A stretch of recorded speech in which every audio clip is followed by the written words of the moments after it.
Halo kunyo, dimanapun kalian berada, bagaimana kabarnya? Gimana? Biji masih aman? Udah subscribe belum? Udah like belum? Udah share belum? Yaudah, kalau belum kita gak lanjut. Kalau udah, kembali lagi bersama saya Bills, tentunya orang terganteng di dunia. Sehingga buat kalian semua, jangan sampai lupa untuk selalu merilekskan badan, tenangkan pikiran, kendorkan ulat telur, kecikkan pala biji, tutup pintu, siapkan tisu, dan selamat menonton.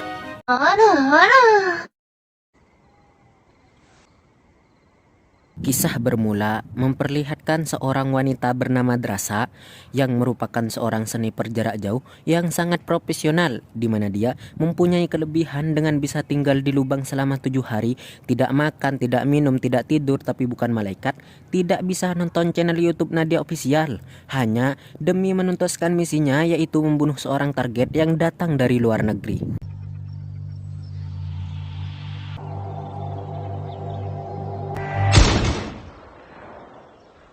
Kemudian kita pindah ke New York, tepatnya di pinggir pantai.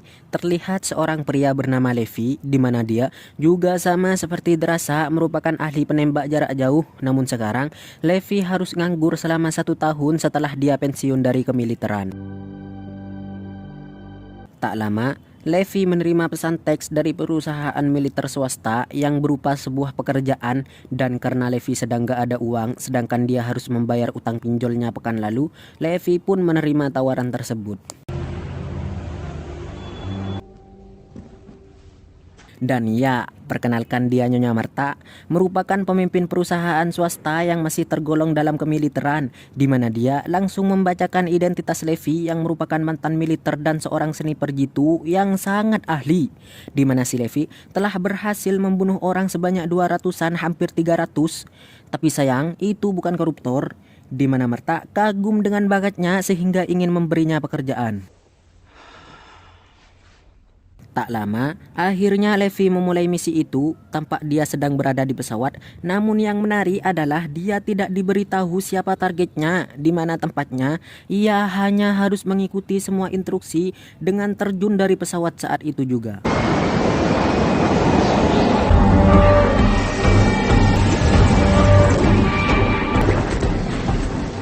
Dan ya, kurang lebih selama 3 hari 3 malam, Levi harus berjalan 38 km, menembus hutan, menyeberangi sungai, manjat tebing tanpa sedikit pun mengeluh lapar untuk sampai ke lokasi yang telah ditentukan.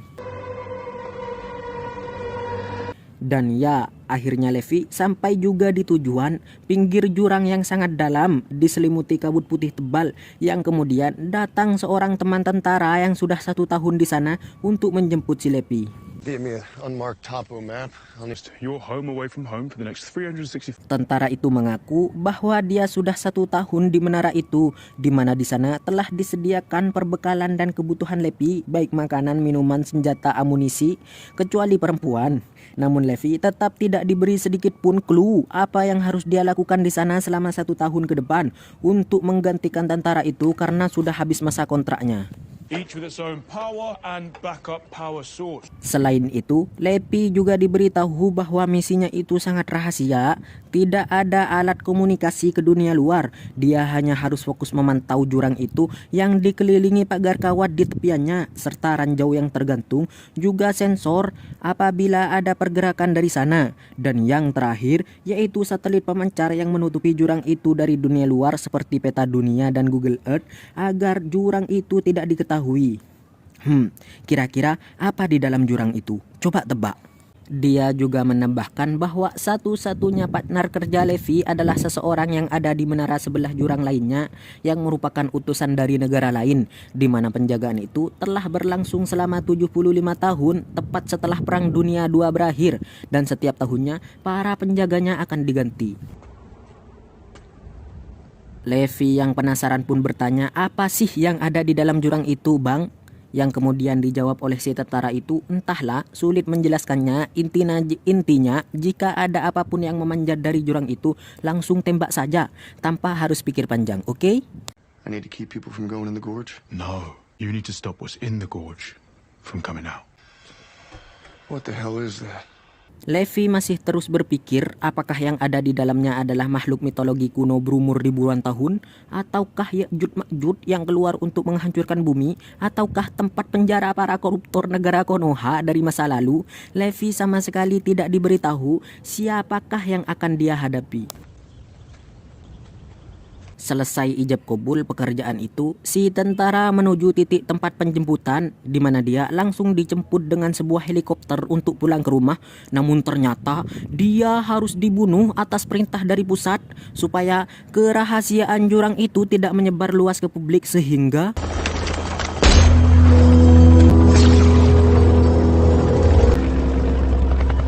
sebulan kemudian, Levi sudah terbiasa dengan rutinitasnya, di mana dia selalu mengecek pemancar satelit itu, juga kawat apakah rusak, juga peledak otomatis di sana, dan dia juga selalu mengirim laporan ke pusat setiap 1 bulan sekali.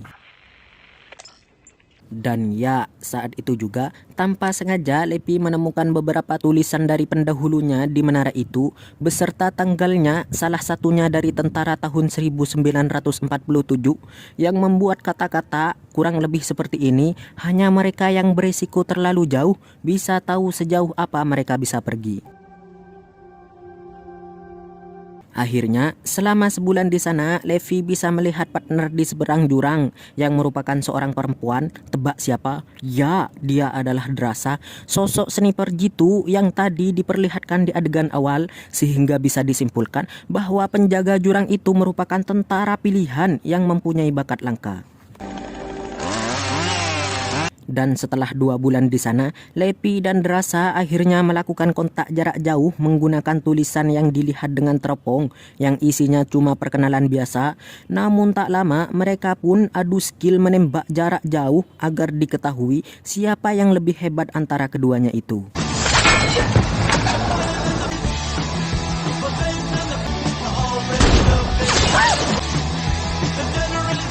Di tengah-tengah kesenangan, tiba-tiba Drasa melihat sesuatu di bawah menara Levi, yaitu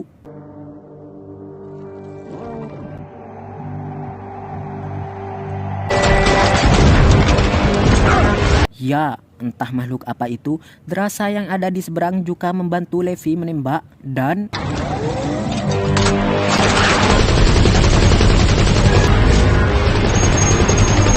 setelah berhasil ditembak habis, ketegangan masih ada tak kala Drasa merasa ada sesuatu yang sedang memanjat menaranya, dan tiba-tiba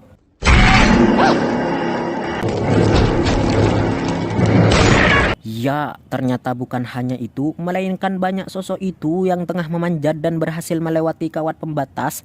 Dan saat sosok tersebut melewati sensor, semua senjata aktif sehingga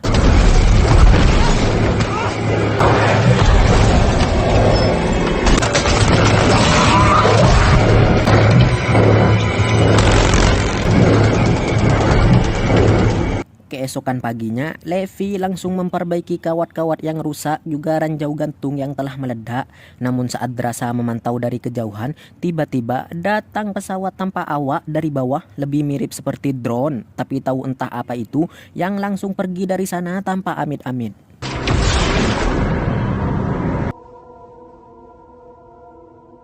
Satu bulan kemudian, tepat saat bulan Desember, malam Natal, terlihat Levi membuatkan pohon Natal untuk Drasa menggunakan lampu-lampu yang dia temui di menara. Mereka pun menikmatinya dengan bermain catur jarak jauh, juga menabuh alat musik berupa drum seperti boyband.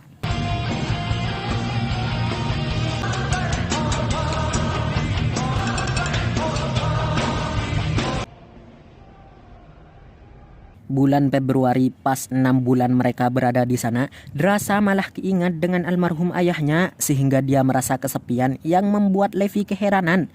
Kenapa akhir-akhir ini Drasa tak terlihat berpatroli? Yang akhirnya Drasa menulis di papan tulis yang berbunyi, "Hari ini hari-hari sulit, aku butuh orang yang menemaniku, di dekatku langsung." Melihat Drasa butuh seseorang untuk menenangkannya, Levi akhirnya berniat menuju seberang dengan mulai mengumpulkan alat-alat untuk membuat benda yang bisa membawanya ke seberang sana. Drasa pun yang melihat itu sungguh terkejut, yang tanpa ada keraguan sedikit pun, Levi menembakkan RPG tanpa peledak dan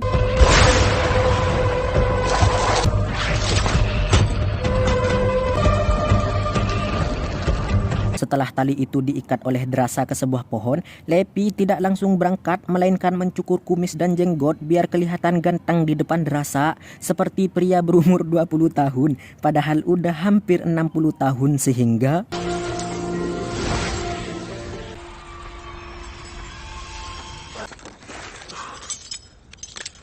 setelah sampai di sana, Lepi langsung ngedate dengan Drasa yang berupa makan malam bersama.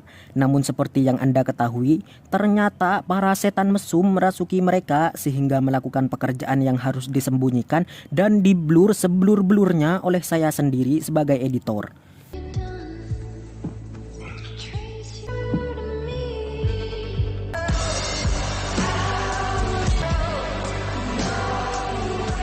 Keesokannya, sehabis bercocok tanam semalam, Levi berpamitan pada Drasa untuk kembali ke seberang menggunakan tali itu.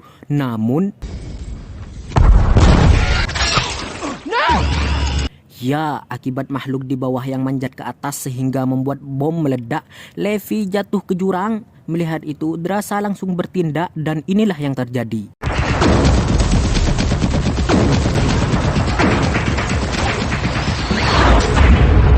Drasa mendarat di sebuah sungai mengalir yang dengan naasnya pengirik otomatis yang dia bawa untuk kembali ke atas terlepas, terhanyut oleh ombak. Dan saat Drasa berhasil sampai ke daratan, terlihat Levi yang sedang nyangkut di atas pohon yang pada saat itu terlihat ulat monster yang akan menghampirinya.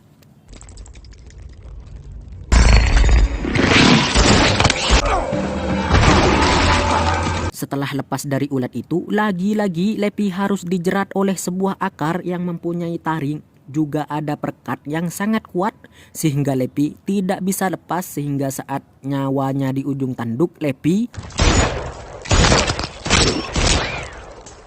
ya, beruntungnya Drasa datang tepat waktu. Namun bahaya belumlah selesai, di mana di sana kabut terlihat semakin pekat dan entah makhluk apa itu yang bisa menunggangi kuda. Mereka datang menyerang Levi dan Drasa. Namun saya tegaskan sekali lagi bahwa Drasa dan Levi bukan sosok abal-abal, melainkan orang yang mempunyai bakat langka sehingga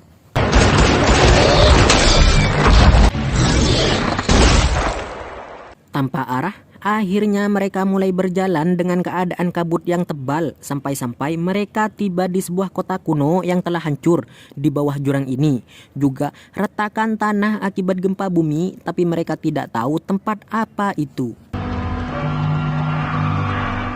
Merasa berbahaya berada di tempat terbuka, mereka memutuskan masuk ke sebuah gereja tua yang dipenuhi mayat-mayat manusia yang sudah mengering. Di mana saat melihat tempat itu, tiba-tiba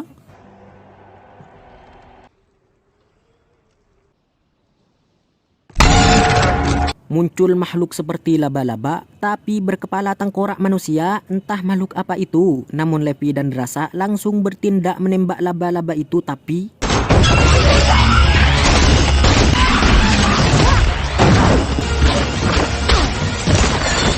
tak bisa terus-menerus menghadapi serangan yang entah kapan habisnya. Levi meledakkan tembok gereja itu sehingga berhasil kabur dari gereja. Mereka menuju brankas lama bawah tanah yang ternyata itu merupakan sebuah laboratorium.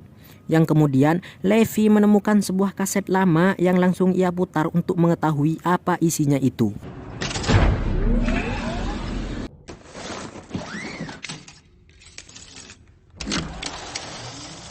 Dalam rekaman itu terlihat seorang ilmuwan wanita pemimpin proyek rahasia pemerintah. Disinilah semua rahasia akan terungkap, yaitu pada tahun 1940-an saat Perang Dunia II berakhir, saat negeri Konoha merdeka dari musuhnya. Saat Oppenheimer mengembangkan senjata nuklirnya, organisasi rahasia itu pun sedang mengembangkan ramuan biologis atau biokimia yang merupakan senjata yang super bahaya. Namun naasnya, terjadilah gempa bumi pada saat itu yang menyebabkan kebocoran, sehingga akibat biokimia itu semua mulai bermutasi. DNA manusia bercampur dengan hewan, tumbuhan, air, dan apapun itu dalam radius 5 km, sehingga dapat kita simpulkan bahwa makhluk-makhluk yang kita lihat tadi merupakan hasil dari DNA itu. Tak hanya sebatas itu, Levi kembali menemukan sebuah komputer modern di sebuah ruangan yang tak mungkin komputer itu dari zaman dulu, dan akhirnya terungkap bahwa nyonya yang mengutus mereka berdua, atau yaitu Nyonya Martha, merupakan seorang pemimpin perusahaan bernama Dark Lake yang bergerak dalam bidang genetik dan pertahanan, yang pada intinya Nyonya Martha menjaga tempat ini dan merahasiakannya untuk menjadikannya sampel penelitian dalam rangka membuat pasukan tentara super sebagai pertahanan Amerika Serikat. Tak hanya itu, rupanya Levi menemukan sebuah file bernama Stray Dog atau anjing liar yang merupakan protokol darurat di mana saat terjadi pemaparan atau rahasia ini terbongkar, sehingga dengan otomatis hulu ledak raksasa akan meledak dalam radius 4,2 km. Sehabis dengan itu, Levi dan Drasa kembali mencari jalan keluar menuju atas. Namun ternyata Drasa terkena jebakan tali oleh makhluk berkuda itu sehingga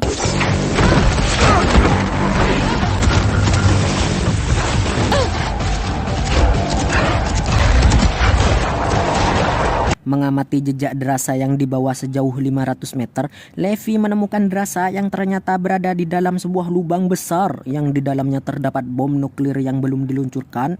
Dan ya, disinilah Drasa diikat bersama manusia atau apalah itu, macam pohon yang tentunya dulunya dia adalah orang yang terkena biokimia, sehingga saat makhluk itu ingin menyerang, Drasa pun mengayunkan tubuhnya dan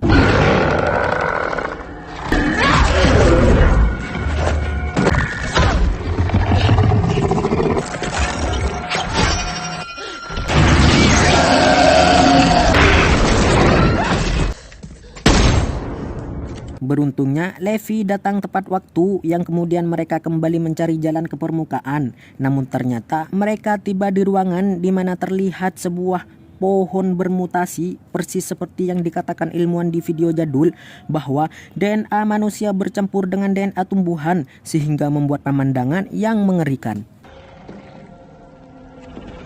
Dan ya, alih-alih berjalan hati-hati dan sepelan mungkin, Drasa malah tak sengaja menginjak tumbuhan itu sehingga inilah yang terjadi.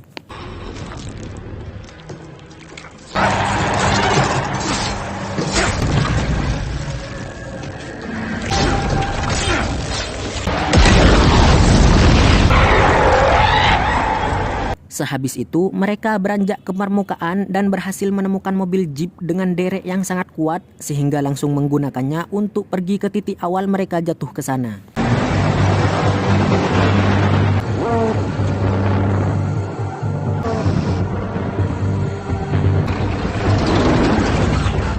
Saat tiba di tempat tali yang putus saat Levi menyeberang, mereka langsung bertindak menalikan tali ke mobil untuk menuju ke atas. Namun ya, ternyata itu gak segampang yang dipikirkan. Monster-monster berdatangan dan inilah yang terjadi.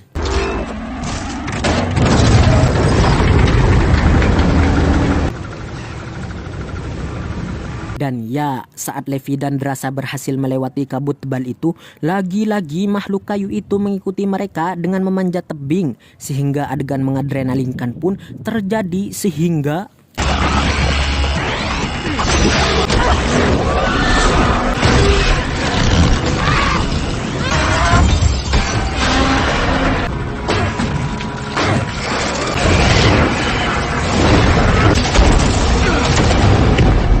ya, mereka berhasil dikalahkan setelah Levi membuat ledakan dengan membakar bensin mobil sehingga keduanya selamat sampai permukaan.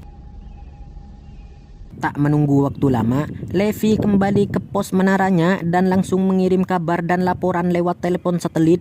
Namun ternyata telepon itu malah tersambung ke Nyonya Martha yang baru saja mendapat kabar bahwa komputer di bawah jurang aktif sehingga dia menanyakan hal itu pada Levi. Karena masalah rahasia itu diketahui, Nyonya Martha pun akan menghabisi orang itu. Namun karena Levi tidak mau mengaku, Martha akan membunuh partner Levi di seberang. Ya, siapa lagi kalau bukan si Drasa.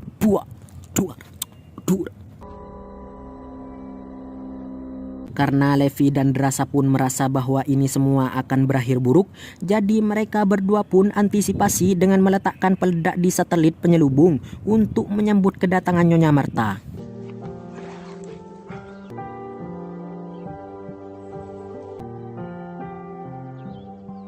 Saat Nyonya Marta tiba di sana, ia tidak menemukan Levi dan Drasa. Menyadari keduanya telah kabur, Marta akhirnya mengirim drone-drone penyerang untuk mencari si Levi dan Drasa sehingga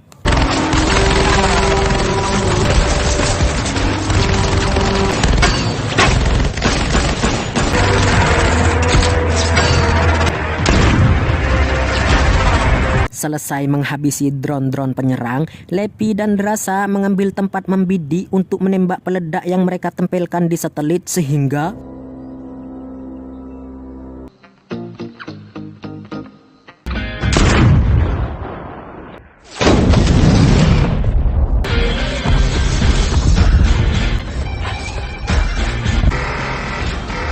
Stray dog.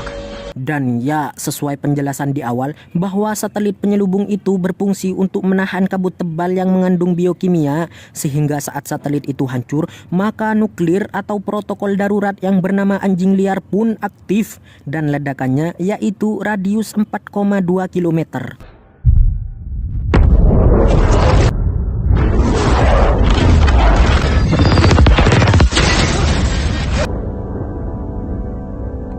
Nyonya Marta pun tidak selamat, begitupun Levi yang entah gimana nasibnya. Satu-satunya orang yang selamat adalah si Drasa yang langsung pulang ke rumahnya.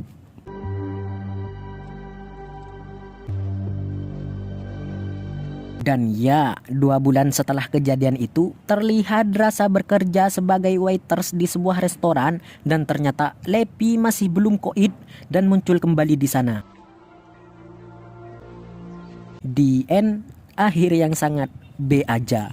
Pesan yang dapat diambil dari film ini adalah tidak ada pesan karena sekarang bulan puasa, jadi tenggorokan saya pekat, kering, jadi tidak ada suara. Dan sekarang karena sore, saya harus buru-buru beli takjil, takut gak kebagian. Tapi tetap ingatlah dimanapun kalian berada, tetap ingatlah Allah dimanapun kalian berada. Saya Bills, Direktur Nadia Official, mohon pamit undur diri dan akan bertemu kembali di video selanjutnya. Ubur-ubur ikan lele. Komen siapa yang sering mokele.